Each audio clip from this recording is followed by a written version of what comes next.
Berbicara tentang pikiran bawah sadar manusia, tentu saja sesuatu yang sangat luar biasa. Sebab sebagaimana kita ketahui bersama bahwa yang namanya pikiran bawah sadar manusia itu mempunyai limit yang tidak terbatas. Namun sayangnya masih banyak dari kita yang belum paham cara menyelami, menggali potensi yang ada di pikiran bawah sadar kita sendiri-sendiri. Di dalam video ini, saya Mas Nuk akan berbagi hal kepada Anda bagaimana cara menyelami pikiran alam bawah sadar kita.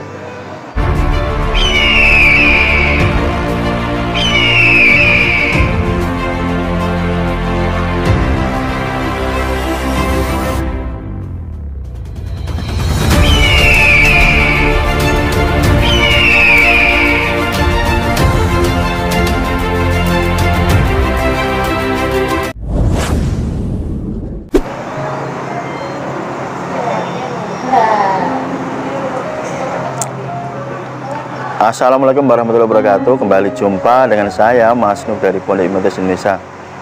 Buat sahabatku semua yang sudah terdaftar di kelas pelatihan hipnotis jarak jauh, saya ucapkan banyak terima kasih. Dan buat Anda yang sudah membeli e-book kitab Mahir Hipnotis, saya juga ucapkan beribu terima kasih. Pada kesempatan kali ini kita akan sharing ya tentang bagaimana cara menyelami pikiran alam bawah sadar manusia.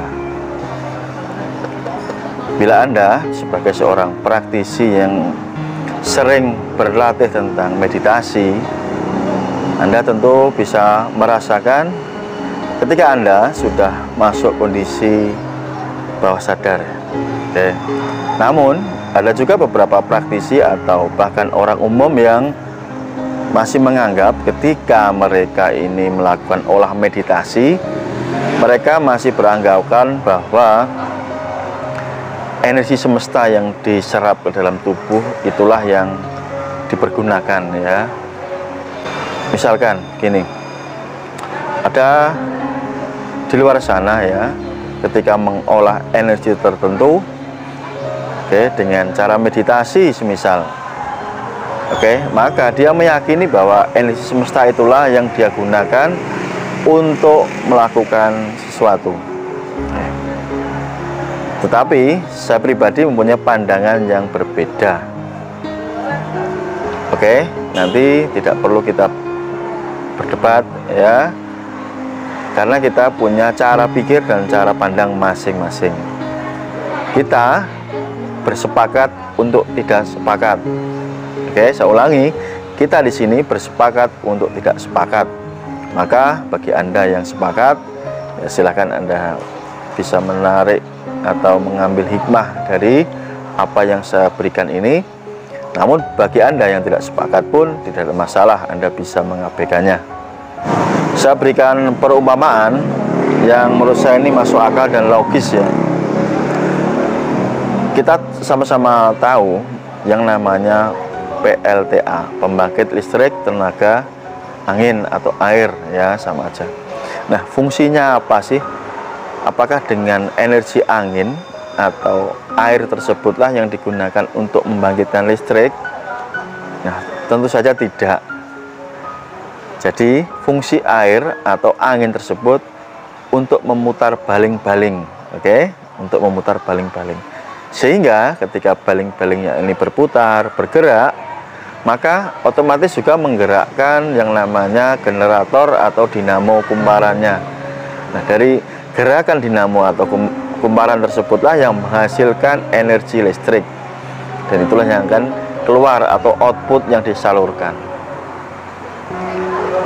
Seperti juga kita makan atau minum, apakah dengan makanan atau minuman yang masuk ke dalam tubuh kita ini otomatis menjadi sebuah tenaga atau power? Tentu saja tidak sepenuhnya. Oke. Jadi menurut saya energi yang ada di luar diri kita atau energi semesta ini hanya bersifat menginduksi atau sebagai suplemen pembantu saja.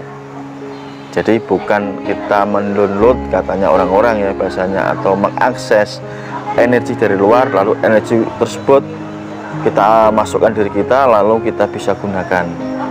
Ini saya tidak sepakat ya. Kalau saya pribadi beranggapan energi luar ini hanya menginduksi, hanya mempengaruhi saja. Selebihnya adalah kekuatan pikiran kita sendiri yang bekerja. Gambarannya tadi seperti PLTA tadi, pembangkit listrik tenaga angin atau apapun ya, air atau apapun, hanya sebagai rangsangan atau induksi saja.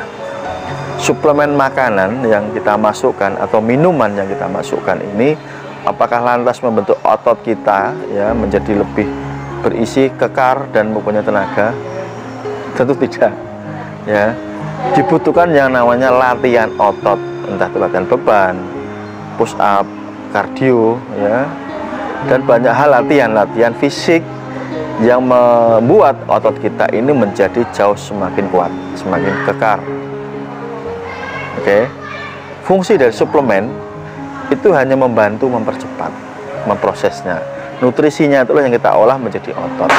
Tetapi tanpa kita melakukan latihan, mustahil otot kita akan terbentuk menjadi otot yang kekar ya. Kalau cowok ini berotot begitu. Dampaknya nanti kan kita mempunyai tenaga yang lebih kuat dibandingkan kita tidak melatihnya. Maka sama saja ketika Anda melakukan olah rasa dengan meditasi, olah energi tadi, apakah energi yang kita ambil dari semesta ini langsung kita gunakan? Tentu saja tidak. Tetap pikiran kita, energi kita sendiri yang kita gunakan. Oke, paham ya? Jadi energi di luar itu mirip makanan yang dari luar masuk ke dalam tubuh kita masing-masing. Maka seperti halnya otot, pikiran bawah sadar kita juga dilatih, perlu dipelajari, perlu ditraining, sehingga nanti semakin kuat, semakin bertenaga. Oke ya teman-teman, jadi ini menurut pendapat saya. Di awal sudah saya sampaikan, kita bersepakat untuk tidak sepakat. Oke, Anda boleh tidak sepakat dengan saya, dan sebaliknya Anda boleh sepakat dengan pemikiran saya. Maka dari itu saya lebih cenderung ketika mengolah energi saya ini ya, ketika melakukan meditasi atau hal-hal yang lain ini sifatnya hanya menginduksi saja. Selebihnya saya mengolah energi di dalam pikiran dan tubuh saya. Itu ya teman-teman. Karena dahulu saya pun berpikiran mungkin ada yang sama dengan Anda, bahwa setelah kita mengakses energi dari luar, kita masukkan tubuh, misalkan nih kita mendownload energi magnetisme nih, kita gunakan langsung kita keluarkan. Ya tidak seperti itu kalau menurut saya ya, tidak. Oke, jadi kembali kepada diri kita, bagaimana kita nanti mengolah kekuatan kita sendiri melalui berbagai latihan, melalui berbagai tahapan-tahapan yang akan membentuk otot kekuatan pikiran kita. Ya, kalau saya menganalogikannya atau melogikanya ini ya seperti melatih tubuh kita, otot fisik kita. Jadi makanan yang mengandung protein tinggi atau suplemen-suplemen itu sebagai alat pembantu. Tanpa itu pun ya bisa, asal Anda rajin melatih otot Anda. Tetapi seandainya ada suplemen tambahan, nutrisi tambahan yang mempercepat, gitu ya, paham ya? Itulah fungsinya. Jadi mulai saat ini, bila Anda sepakat dengan saya, di dalam kelas pelatihan saya mengajarkan selalu untuk mengolah kekuatannya secara mandiri. Ada yang bertanya, Mas Nuk, apakah di pelatihan gendam itu ada pengisiannya? Saya jawab tidak ada. Oke? Karena dasarnya seperti itu. Saya hanya mengajarkan caranya, oke, mengajarkan tekniknya. Itulah pengalaman pribadi saya ketika saya mengolah kekuatan pikiran, kekuatan batin. Hasilnya ya luar biasa, gitu ya teman-teman.